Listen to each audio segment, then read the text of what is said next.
Hello बच्चों, मैं जयनाथ राय, जीव विज्ञान शिक्षक, किसान इंटर कॉलेज बरहनी चंदौली।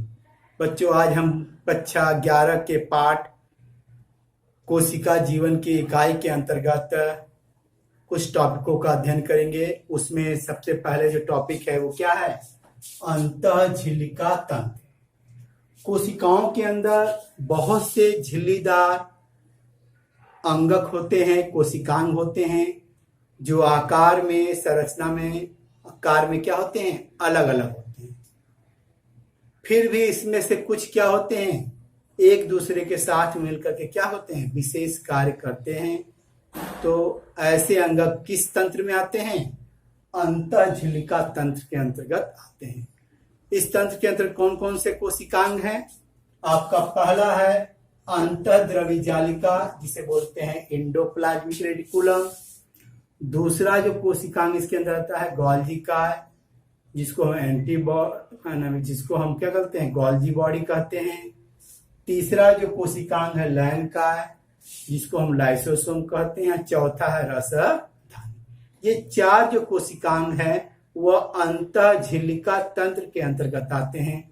बाकी कोशिकांग इसके अंतर्गत नहीं। क्या पढ़ते हैं हम लोग? हैं अंतःद्रवी जालिका तंत्र, जिसको हम बोलते हैं एंडोप्लाज्मिक रेटिकुलम। आइए देखिए, अंतःद्रवी जालिका को मैन्युफैक्चरिंग यूनिट कहते हैं।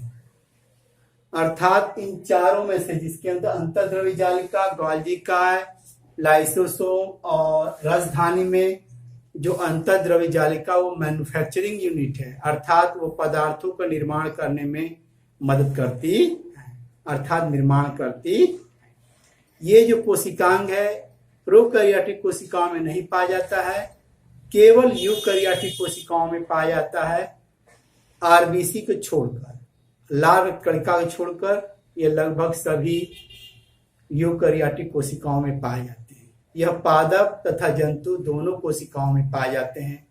यह यूकैरियोटिक कोशिका के कोशाद्रव्य में क्या होते हैं? चपटे थैलीयुक्त छोटी नलिकावत तंत्रिका तंत्र बिखरा होता है। कोशिका द्रव्य में क्या होती है? छोटी थैलीयुक्त नलिकावत तंत्रिका तंत्र बिखरी होती है। उसी बिखरे हुए तंत्र को हम लोग क्या बोलते हैं? अंतःद्रवी जालिका तंत्र कहते। यह एक प्रकार का सतत तंत्र है, जिसका एक सिरा जो है केंद्रक कला से, ये मान लीजिए हम कोसा बनाए, अंदर केंद्रक है, ये नीले रंग केंद्रक कला है। यह एक सतत तंत्र होता है जिसका एक सिरा केंद्रक कला से जुड़ा होता है, दूसरा कोसा कला से जुड़ा होता है। जिसे एंडोप्लाज्मिक, इसकी खोज किसने किया था? पोर्टर और थॉम्सन नामक वैज्ञानिक ने 1945 ईस्वी में किया था। जबकि इस सतत तंत्र को एंडोप्लाज्मिक रेटिकुलम कौन नाम दिया था? पोर्टर ने दिया था 1953 में। जो ईआर है वो ये जो अंतराकोशिकीय अवकाश है, इसको दो कोष्ठकों में बांटता है, दो चैम्बर में बांटता है, या दो कंपार्टमेंट बांटता है। कौन कौन कंपार्टमेंट है? ल्यूमिनर कंपार्टमेंट और एक्स्ट्रा ल्यूमिनर कंपार्टमेंट। यहां देखिए, ये मान लीजिए आपका क्या एंडोप्लाज्मिक रेटिकुलम है, इसके अंदर जो है जगह कंपार्टमेंट उसे बोलते हैं ल्यूमिनर कोष्ठक, और इसके बाहर जो है उसे हम बोलते हैं क्या? एक्स्ट्रा ल्यूमिनर कोष्ठक बोलते हैं। ठीक है, अब हम देखते हैं ईआर के अवयव, कंपोनेंट ऑफ एंडोप्लाज्मिक रेटिकुलम किस चीज से बने होते हैं? ये तीन चीज के बने होते हैं। सिस्टर्नी या चपटी नलिका जैसी संरचनाएं होती हैं। दूसरी है पुटिकाएं, ये गोलाकार होती हैं। तीसरी है नलिकाएं, ये नली के आकार की होती है, ये ट्यूब के आकार की होती है, नली के आकार की होती है, गोलाकार होती है। अर्थात ईआर तीन चीज से मिलकर बना हुआ है, सिस्टर्नी, वेसिकल और ट्यूब्यूल्स। ये तीन तरह के कोशिकाओं, तीन तरह के संरचनाओं के सहारे ये बना होता। अब हम देखते हैं क्या? एंडोप्लाज्मिक रेटिकुलम के प्रकार। राइबोसोम की उपस्थिति और अनुपस्थिति के आधार पे अंतःद्रवी जालिका दो भागों में बटे होते हैं। पहला जो भाग होता है खुरदरी अंतर्द्रवी जालिका, इसे रफ एंडोप्लाज्मिक रेटिकुलम कहते हैं। इनके ऊपर क्या होता है, आपके राइबोसोम चिपके होते हैं, इसीलिए इनको खुरदरी अंतर्द्रवी जालिका बोलते हैं। कौन सा राइबोसोम है, 80S राइबोसोम इनके ऊपर चिपका होता है। जो रफ एंडोप्लाज्मिक रेटिकुलम होती है फैली होती है, अर्थात ये केंद्रक कला से जुड़ी रहती है। अंतर्द्रवी जालिका जो है किन कोशिकाओं में अधिक मात्रा में पाई जाती हैं, वे कोशिकाएं जो सक्रिय रूप से प्रोटीन का संश्लेषण एवं श्रवण करती हैं, ऐसे कोशिकाओं के अंदर रफ एंडोप्लाज्मिक रेटिकुलम बहुतायत मिलते। अब दूसरा कैटेगरी है चिकनी अंतर्द्रवी जालिका, जिसे स्मूथ एंडोप्लाज्मिक रेटिकुलम बोलते हैं। इनके ऊपर आपके राइबोसोम नहीं पाए जाते हैं। ये उन कोशिकाओं में अधिक मात्रा में पाए जाते हैं जो स्टेरॉयड या लिपिड का संश्लेषण करते हैं। जो स्मूथ एंडोप्लाज्मिक रेटिकुलम है, प्राणियों के अंदर कौन सा स्थल माना जाता है, लिपिड संश्लेषण का स्थल माना जाता है। साथ ही साथ स्टेरॉयड हार्मोन का भी निर्माण करते हैं। अब हम पढ़ेंगे क्या, गोल्जी उपकरण, जिसको हम कहते हैं गोल्जी बॉडी। जो गोल्जी बॉडी होता है वो अंतः झिल्का तंत्र का दूसरा अंगक है। एंडोप्लाज्मिक रेटिकुलम से बने हुए पदार्थों को क्या करता है, गोल्जी का पैकेजिंग करता है और पैकेजिंग के बाद उसका ट्रांसपोर्ट करता है। आइए देखते हैं हम लोग क्या है गोल्जी उपकरण। गोल्जी उपकरण को हम बोलते हैं क्या, कोसा का ट्रैफिक पुलिस बोलते हैं। क्या बोलते हैं हम लोग, कोसा का ट्रैफिक पुलिस। यह केंद्रक के पास पाया जाता है।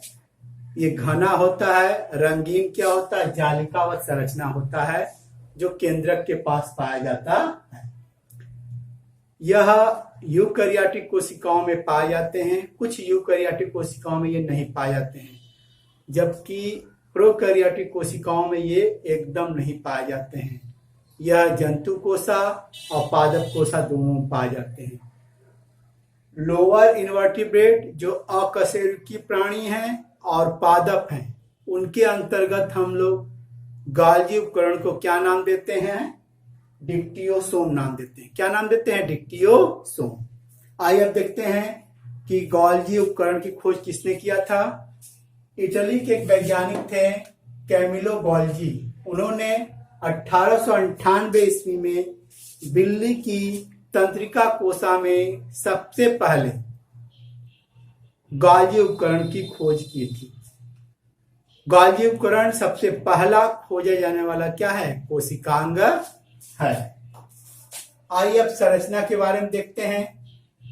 जो गोल्जी उपकरण है एकल झिल्ली का बना होता है। इसके अंदर एक ही झिल्ली होती है। इसके अंदर 3 कंपोनेंट्स हैं। पहला जो कंपोनेंट्स है चपटी नलिकाएं होती हैं, जिनको हम कुंड या सिस्टर्नी बोलते हैं।